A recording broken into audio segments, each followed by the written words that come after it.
Jawaharlal Nehru was the prime architect of the modern Indian nation-state. His was a life anchored firmly in parliamentary democracy. He had a steadfast belief in planned economic growth, a profound commitment to the development of scientific temper, alongside the development of scientific and technological capabilities. To him, secularism, in which he firmly believed, meant above all the celebration of India's many diversities while strengthening its fundamental unity. His legacy continues to shape our everyday lives. Decades have gone by since his time, but he continues to serve as a beacon light to millions of our countrymen and women. It is inevitable that such a monumental figure will have his life and work analyzed and critiqued. That is indeed as it should be.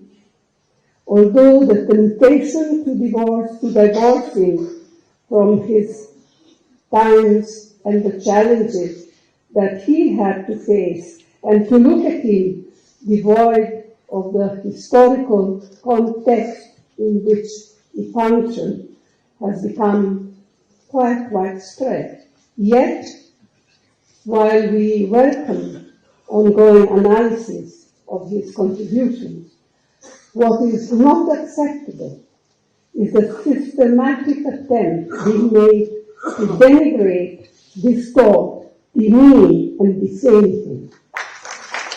The sole objective of this is to not only diminish him as a personality, his universally recognized role in India's independence struggle, and his early decades as a leader of an independent nation, challenged by unprecedented problems. But it is also to demolish his multifaceted legacy in a crude and self-serving attempt to rewrite history. Analysis is one thing, but deliberate mischief with what he said, what he wrote, and what he did is another thing, and totally unacceptable.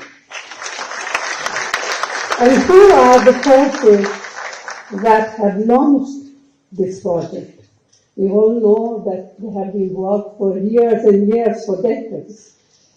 And finally, here they are. They belong to the ideology that had no role whatsoever in our freedom movement, that had no role whatsoever in the making of our Constitution. In fact, they even burnt it. They were totally against it. It is an ideology that long ago fanned an atmosphere of hate that ultimately led to the assassination of Mahatma Gandhi.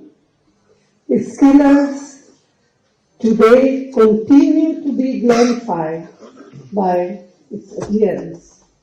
It is an ideology which has consistently rejected the ideals of our founding fathers. It is an ideology with a bigoted and viciously communal outlook. Its approach to nationhood is based on stoking prejudices of all kinds.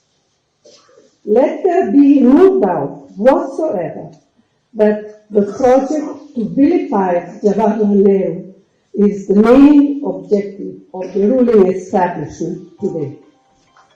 Their goal is not just to erase him, it is actually to destroy the social, political, and economic foundations on which our nation has been founded and built. The road ahead is not easy, but there is simply no option but for each one of us, individually and collectively, to stand up and confront this project. We not only owe it to the memory of Jawaharlal Nehru and his comrades, we owe it to ourselves, and even more to coming generations. The unapologetic and fierce defense of the Nehruvian legacy, it is not an act of nostalgia. It is a commitment to restoring India's constitutional promise, to safeguarding reason in the face of propaganda, and to ensuring that our republic remains modern and forward-looking. If we succeed, it will not only honor Jawaharlal Nehru's memory, it will ensure that the India he envisioned remains a reality. At a time when tolerance in public life is shrinking, when dissent is painted as disloyalty, and history is reduced to partisan combat, Nehru's example becomes even more vital. He taught us that disagreement is not a threat, but a democratic necessity, that unity does not demand uniformity, that a confident nation need not fear the truth about its past,